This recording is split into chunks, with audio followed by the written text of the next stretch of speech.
I would always just say, like, be safe out there. Like we usually told each other, Mm. be as safe online as you are in person, basically.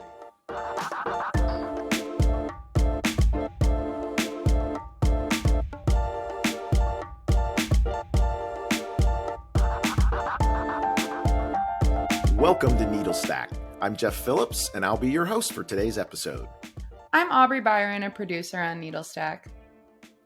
So today we're joined by Richard Denholm, a former FBI investigator and director at A1C Partners. Welcome to the show, Richard. Thanks. Great to be here. So great to have you back, Richard. For those of you new to the show, Richard joined us last year to discuss how law enforcement is using OSINT. Can you give us a little bit of an overview to remind listeners about those tactics and how you use it both in your history at the FBI and at A1C? Yeah, sure. And I mean, just a little bit more background about myself. I spent about 22 years with the FBI, retired as a supervisory special agent, unit chief at FBI headquarters. My last stop was as the FBI's detail lead to the Department of Justice at its OSINT Fusion Center. So we specialize in information sharing across law enforcement to help improve investigations, help investigators make better cases to enforce the laws of the United States. After I retired, I ended up with A1C Partners as a director. I also am an attorney, and I'm using much of my legal background to help advise our customers on legal, privacy, and policy concerns when they use open source information in particular, but also focused on other intelligence issues as well. And as my side job, I'm an adjunct faculty member at George Mason University in Fairfax, Virginia, and I teach intelligence there as well. So, No, it's a great background, and we'll dig into some elements of that. You know, before we started recording, we were talking, Richard, that on one hand, OSINT is always changing as a discipline, but sometimes things from a legal and what you can and can't do, maybe there hasn't been significant changes versus last time. But can you talk a little bit about, are you seeing anything changing out there, whether it's for the government on the federal side or, anything you're seeing on the commercial side? Yeah, sure. I mean, and it is important to stay on the cutting edge in this arena. And so since we last talked about a year ago, I have not seen any earth-shaking changes in the open source, publicly available information realm as far as, obviously we're always looking for court cases and legislation that would infringe on the government's ability to collect open source information or use it. I haven't seen anything really earth-shaking in that. Clearly, there are cases that come out occasionally that we have to be aware of, all right? And we have to be aware of it for private sector clients as well, right? They have to follow the law. They have to be concerned with privacy issues for their employees and for their customers, right? We know that in California, they have a very robust privacy law in place. We also know that in the European Union, their laws governing privacy are very stringent. So, we're always those are kind of the guardrails, between California and the European Union. Like those are kind of the guardrails right now, too, that you kind of have to watch for. I would say large corporations in particular, right? Because national corporations operate in all 50 states. So what I've seen with them is that they often have to abide by the most stringent rules, right? So that's why California almost kind of takes over some of that realm. It's interesting to note, I just moved out of Virginia. Virginia has environmental standards that match California's, which are stricter. And there's a big debate in Virginia right now about why are we following California, right? I mean, but when you're in the legal realm, whether it's open source, environmental, other types of policy regulations, you always try to keep your eye on, what's the most stringent privacy protections, and it's good to protect privacy. I'm not saying anything about that. Sure. But as we talked about last time, I noted that, if information is publicly available in whatever source, right? We know that deeds for houses and mortgages are publicly recorded, right? That information is available to everyone, and everyone includes the government, right? And so we also know that when we talk about constitutional privacy in this country, we all as citizens are required to protect our privacy as well, right? I mean, what you don't protect and what you open and notoriously put out there is fair game for you, for me, for the government, unfortunately for other governments to see as well, right? So it is a Right. huge framework that applies. So hopefully that helps a little bit. Yeah, that's super interesting. I hadn't thought of it that way before. With you giving those guardrails, if California and the European Union have the strictest rules, if you're abiding by those, then you're covered. And it may reduce some things that you can do, but from a legal standpoint, that for sure makes a lot of sense if you use that as your kind of your bottom line of the rules you're going to follow. Right. Sure. Right. Yeah. Our listeners span a lot of different industries, and it seems sometimes like they can almost be a little bit siloed in their approach. Are there certain strategies that law enforcement use that you think could apply well to other OSINT practitioners outside of law enforcement? And I don't want to give you like a pithy answer to that, but it is a little bit like know the law. I mean, do research in it, have a team that provides advice. Everybody, and again, I am a licensed attorney. I can say it. A lot of people hate attorneys, but they can be very useful, right? Especially in this arena. You need them to be conducting the research for you, so that you can have an understanding of and I think I said this last time too. Whatever state you're operating in, you definitely want to have a very firm understanding of what the privacy laws are in your state, what the courts have held in your state as far as the use of open source information for whatever that is, and obviously in the private sector, that would involve hiring employees, right? I mean, how far can you go digging through their backgrounds? What can you do? What can't you do? So I think, Aubrey, kind of a simple answer is, understand the law and policy and regulations in your state, and then use that to form your own policy and have a policy. The worst thing, and it happens where people internal these to whatever to companies. I don't really see it too much in government because they are very bound by laws and regulations, so they communicate about it. But the worst thing you can do is just to start operating, and somebody has a good idea, like, hey, for all of our employees, we're going to scrub all of their Facebook posts, everything that we can, everything that's out there. We're going to store that information ourselves on our systems, gather any, PII that we can on the person. And it may all sound like a great idea. And you start doing that, and you gain maybe a better understanding of who you're going to hire, which is a good thing. But you might go too far, and you might actually violate somebody's privacy, run afoul of the laws of your state.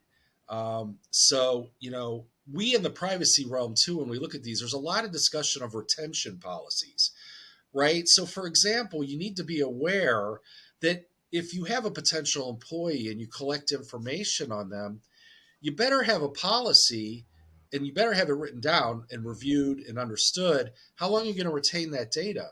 I mean, Jeff, if I want to hire you and I gather tons of data on you and then I never hire you, you walk away, and I hang on to your data for, I don't know, 10 years, and then, we get hacked, right? And maybe there was PII in there about you, and now it's out.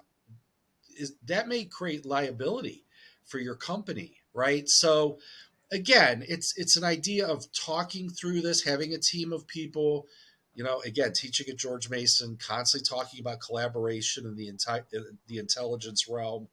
Talk it through, do a red team. What are the worst case scenarios that can occur? But and then have a policy. If I want to hire Jeff, I do collect data on you. We don't hire you, walk away. Okay, we're going to have a policy a month later, 30 days later, that data is purged, right? That's gone. Or 6 months later, but have something in place. No, that makes a lot of sense, Richard. By the way, that comes up a lot of times when we're talking with people, customers and whatnot on the dark web side. That point you made, which is, you need to have a policy. If there is no policy, that's not necessarily an opening just to go do what you want. You'd prefer to have it. You got to have something written down, whether that, before you go out and Yeah. do things like you said, PII, or go to the dark web, having a policy versus a lack of policy, meaning you're good to go. You shouldn't take that approach for sure. I think that's the subject of a few of our blogs. Yeah, is like, you should go on the dark web, but hold on. You Now know, let's dig back a little bit, Rich. Go ahead. Sorry. no, I was just going to add. I mean, I learned a lot in my law enforcement career as well, having unfortunately worked around some cases involving child pornography and those kind of things.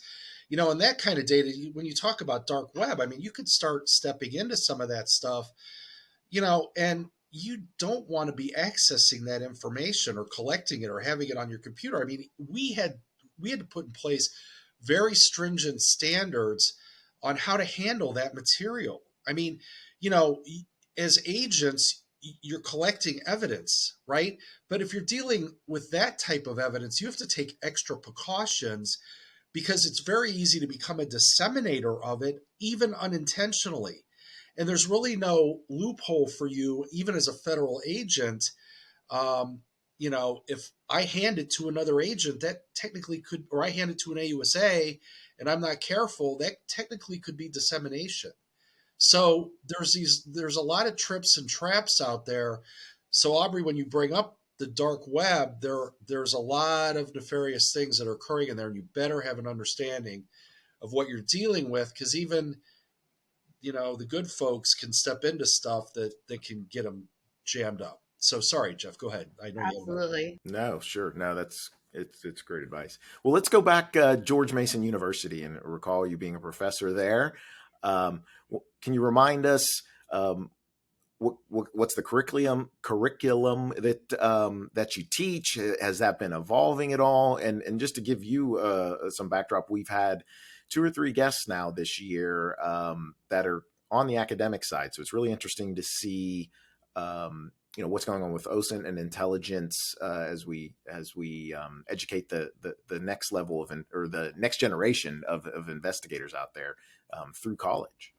Absolutely. And I was happy to hear you had my colleague, Dr. Stephen Coldhart, on a while back from Yep. SUNY. He's kind of at the cutting edge of OSINT issues and intelligence work. And it's exciting to be collaborating with him and talking to him as often as I do. But yes, at George Yeah, Mason. he was great. Yeah, right. No, and he really, is moving a lot of things forward in this realm of OSINT. So at George Mason, I teach in the Department of Criminology, Law, and Society, and we have an intelligence minor there. And as you can imagine, George Mason is, in Fairfax, Virginia, in the suburbs of Washington, D.C. So it's a great university and a great location because of its proximity to government, which is critical. And several years ago, they really saw a need to, really build up their intelligence program there to teach, as you said, even the next generation of intelligence analysts, teach them, even the basics of what is the intelligence community, who are the members of the intelligence community, which agencies, and then to educate them on, again, just the basics, the history of the United States intelligence community, how it's evolved, and how to be an intelligence analyst. So I started there teaching basic introduction to the intelligence community about 3 years ago now. I have added one class as an aside. I also am an expert in public corruption. I worked a lot of corruption for the FBI. And they let me teach a course in corruption last year, and I'll be teaching that again in the fall. I have written a textbook on intelligence and corruption now. Those are both used at the university, which is fun. I'm not quite sure if those were published last time we talked, but both are now. I don't think so. And then, yeah. I have a textbook on each topic. And so This semester, though, I began to teach a more advanced intelligence analysis course, getting more into critical thinking and really teaching the students, again, a simple answer of don't take things at face value, right? I mean, it's much more in depth Mm-hmm. than that because it is an entire semester. But I think that's a good way to kind of conceptualize it of what you build the course around, especially in this day and age. And I think we talked a bit about disinformation last time I was here with you as well. Mm-hmm. That you really have to be on the lookout, especially in this day and age, for disinformation, right? And how to analyze things coming at you to make sure that it's accurate and that you are able to turn raw information into intelligence and disseminate it and get it into the intelligence cycle, right? And during Right. that course, we do, of course, talk a lot about open source intelligence, and it's a critical factor in that course as well. Tell us a little bit more about how OSINT plays into that public corruption in particular. That's interesting. That's a great question. And I don't know if I was quite at the cutting edge of this, but in my travels in the FBI, I worked in Youngstown, Ohio, quite a bit, worked on several very large, high profile public corruption investigations. And I got to tell you, I mean, what is OSINT? What is publicly available information? It's many things, but journalists, the press, right? That's open source information. I often found working corruption, there's a lot of fantastic journalists, investigative journalists, who did a lot of the background work for me, right? And you could sit there and follow a lot of the investigative Mm-hmm. pieces that they put together, and they're throwing sunshine on corruption, right? Which I always say when I teach, corruption loves to dwell in darkness. And again, the fourth estate, the media, journalists throw light onto that. And that's great. But really, that's all they can do, right? They can only throw light on it. So then we kind of saw that as investigators to be aware of our environment. We would call it our AOR, area of responsibility. We'd pay attention to that. And I will tell you, I made a lot of leads in my investigations and made pieces of my criminal investigations from tidbits that I pulled from those media reports, right? I mean, and when they go into the criminal Mm-hmm. investigative realm, that opens up a whole nother realm of vetting. I mean, because you're going to put somebody's life and livelihood in jeopardy, basically, right? When you subject them to the criminal Mm-hmm. process. So we didn't just take reporters' information at face value. We had to build on it. Sometimes it went nowhere. I mean, it was just nothing, and that's fine. But I will tell you, I mean, there were times that those were pretty good leads, and those turned into pieces of criminal cases, from our work on it, and sometimes made their way into indictments and on to trial, etc. So, again, I mean, that's just a very clear use of open source information, public information.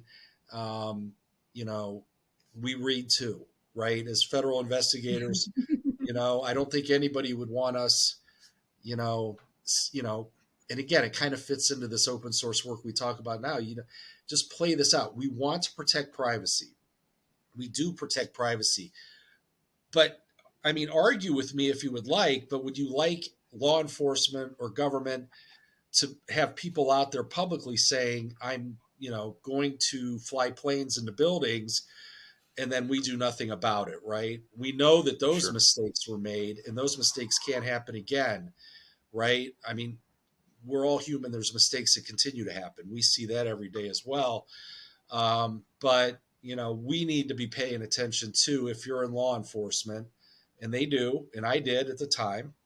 Still talk a little bit in present tense. It's a little hard to get away from that, being retired still, but I'm still a big fan of the FBI. They get criticized very unfairly often. Sometimes they deserve it, but again, I mean, again, that's the point, right? I mean, this information that's out there should be reviewed, should be vetted, and what do I always talk about? Balanced with the privacy concerns, et cetera. So, No, that's a great point. We actually had a few journalists on for a series we did on fact checking. And that's not often, you don't think of journalism really as OSINT, but in a lot of ways, it's very similar. And you said sunshine, and especially using sunshine laws to get public information that isn't readily available. Well, 100% right. And then there's, Freedom of Information Act, and there are ways, obviously, that information can be obtained legally. And then clearly, journalists develop sources.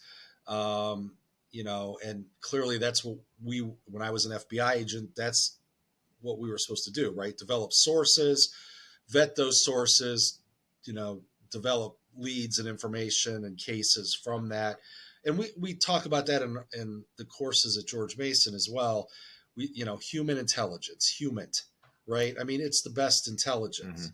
And you have to be careful using it, obviously, and it has to be vetted and checked and triple checked, blah, blah, blah. But human is the best. Okay. And then we talk about technical sources, TechInt, et cetera. Very important. All the tools that we've talked about with you, tools are very valuable.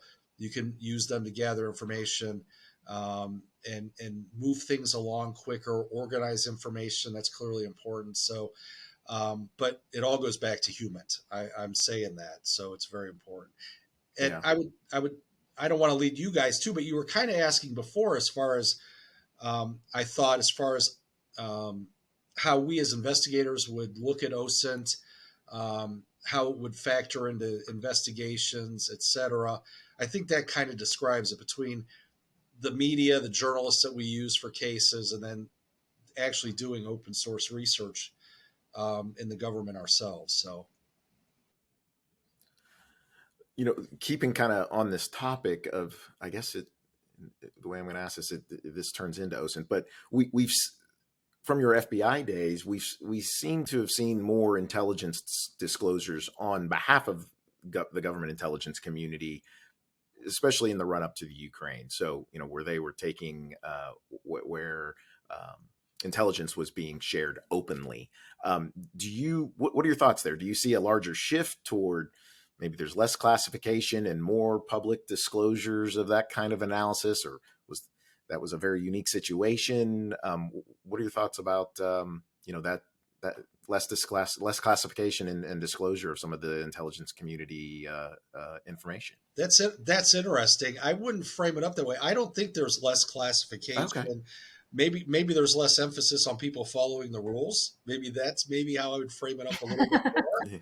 Well, we know that for what's being found in houses. Yeah, for sure. Houses, garages, everything else, everywhere else. Right. But it also seemed like we put out some of that intelligence to assist the Ukraine publicly about what we were knowing. Like, we went pretty public with, what we were seeing going on in Russia, for example. Yeah. And so, in my defense, I'd say that's a little outside my realm. I think State Department experts would be a little bit better to comment. I'm always happy to comment, though, because that's how I am. But I really think, right? I mean, I think it's a strategy. I mean, I think the government would release things in such a global realm like that. And again, we teach this at George Mason, right? When you look at the history of intelligence, there have been deception operations throughout history, right? I mean, and disinformation and misinformation. The Ghost Army in World War II is still one of my favorites, creating in the UK, armies of blown up inflatable tanks and barracks and everything else, right? To fool the Germans as they flew over, thinking that the strike into France would occur from the north, right? So I think what you're talking about with the whole Russia-Ukraine thing too, kind of fits into that, right? The governments are using information strategically in ways they see fit. So, the president's the ultimate classification authority and the ultimate releaser of information. So clearly, if any president thought, even though this is classified, it's important to release for part of our strategic objectives, again, I'm not an expert in that, but I do teach it a little bit. I think that would be why, that there were some strategic interest to it. Believe me, I was thinking even at the time the Russian alleged buildup along the border of Ukraine, even before the war started, you start to think a little bit about, because they are masters at disinformation. They are some of the best, and you start to wonder, is what we're seeing there, is that a dummy army? Now, clearly, this is where we get into the technical realm. In our day and age, much harder to do that today, right? Like Mm-hmm. doing inflatable tanks in the UK now, I think they would spot, even though apparently floating balloons at 40,000 feet are difficult to spot. You know what I mean? So, Yep. right. But Yeah. it is, I've never been good at Rubik's Cube or chess. And I feel like my whole life has been chess and Rubik's Cubes, but all those things, flying the Chinese, if it was, and again, I asked my class this too the other night, are we still 100% sure it was Chinese? I mean, we're being told things. There's writing. Is there writing on it? I didn't see a big China flashing on it at the time, right? But when you talk about intelligence analysis too, you have to ask those questions, right? Don't take anything at face value. Research it, study it. Now, so again, back to your question with Russia, Ukraine. Again, it's fascinating stuff, and whatever those strategic goals are to release information. Um, you know, I believe in our government, always have since I worked in it. I think I'm Mm-hmm. an expert to comment. The motives are good on our part. We generally don't invade our neighbors. I'm not aware of us invading Canada or Mexico in the last few hundred years to take their Mm-hmm. territory, unlike the Russians, right? I mean, so again, I guess a long-winded answer to your short question, but that was my two No, cents. it makes sense if it matches to the strategy, then.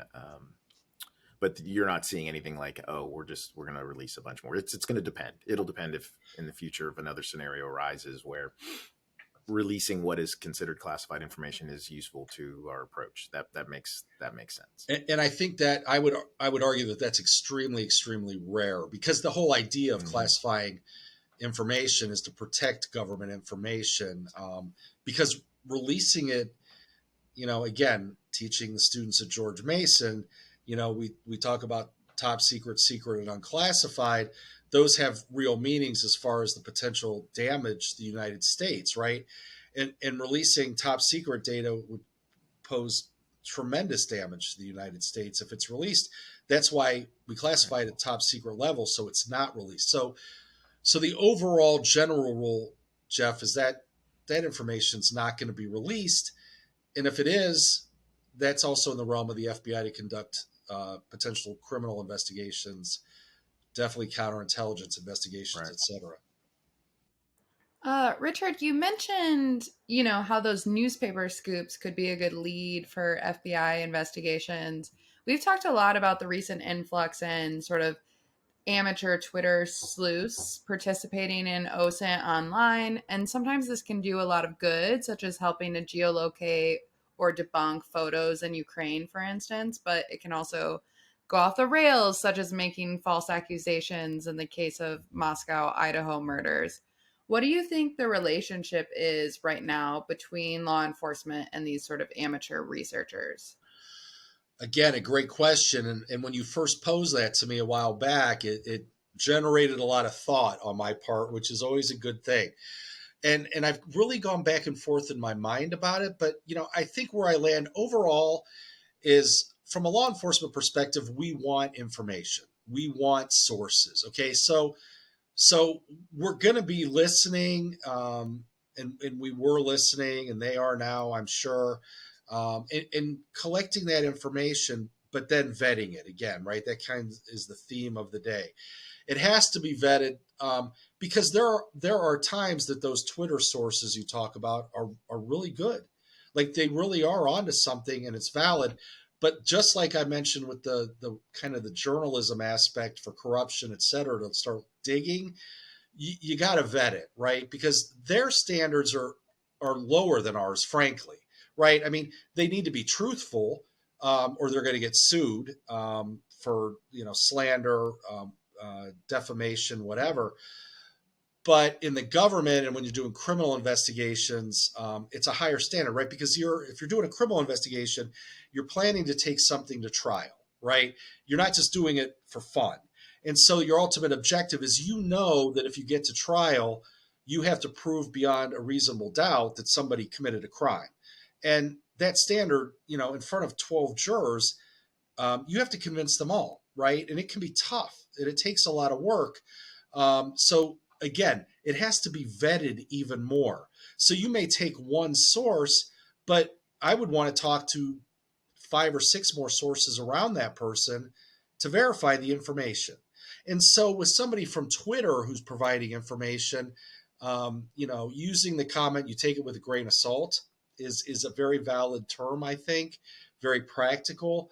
But you have to do that, but also keeping an open mind. Like, hey, we could treat this Twitter source just like any other source and think they could be providing us very valuable information that could turn into something, and sometimes does. And then the flip side of it is, as you indicated, you have to be very leery of those whose motives aren't good. They are out to get somebody, right? People, unfortunately, can be people and want to make false accusations against somebody because they don't like them. That person offended them. So in this realm, you have to constantly be aware of that and be like, what's your motive for telling us? Is it altruistic? And if so, yeah, that's great. I mean, I worked several large scale murder investigations, nationally publicized, which brings out all of these type of people that you're talking about. We had a very famous one in Canton, Ohio, a famous murder case, much like the Lacey Peterson murder case out in Modesto, California. We had a very similar one in Canton, Ohio, right after that, with a 9-month pregnant woman who had disappeared. And there were a lot of do-gooders who came out. And I will tell you a quick aside, a quick story about that to kind of draw this together for what happens with this. A lot of people came out to help search for the missing woman, and that's awesome. And we generated some great leads. But out of thousands, maybe only less than a handful turned out to be good. Okay? So you keep that in mind, and you don't want to disregard those potential leads that could be really good, right? That would be bad. But for example, we had some folks who came out to help us, actually in another case that I'm thinking of, and they brought dogs to help us search. Okay. And I actually had one of the dogs and was out in the woods with the dog searching. And the dog alerted on something and was going. I'm like, oh my gosh, I might be onto something. I might be, and the dog led me down this trail and down a hill and dug up a Wendy's bag that was sitting there on the hill. So I guess you could kind of call that the Wendy's bag theory of folks on Right. Twitter, right? They could lead you to the body that you're looking for, or hopefully a living person, or they could lead you to a Wendy's bag. I mean, this is literally kind of how you have to keep it in mind. So, yeah, for sure. Well, Richard, as we start to wrap up here, first want to thank you for coming on again. Our conversations are always super interesting. You've got such a diverse background, obviously from the FBI and with the firm you're with, and then as a professor. We hope you'll join us again here in another year. But any final thoughts you have for the audience today? No, and I'd be happy to. And I always enjoy talking to you. Thank you for having me on your show. No, I guess I would always just say, like, be safe out there, like we usually told each other. Be as safe online as you are in person, basically. And I think especially in this day and age post-COVID, there's a lot of fraudsters out there. So be very leery and be protective of your privacy information if we're talking about open source and what you put out there publicly. But again, thank you for the opportunity to be on, and look forward to chatting again. And I love that, Richard. Be as safe online as you would be out, and as if you were doing that's this a great, physically. great advice. That makes a lot of sense.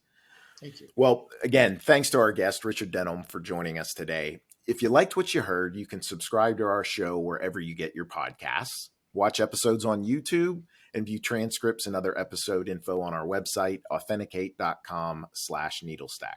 That's authentic with the number 8.com/needlestack. And be sure to let us know what you thought of the show on Twitter. At NeedleStackPod is our Twitter handle, and like and subscribe wherever you're listening today. We'll be back next time with more OSINT tips for your research. See you then.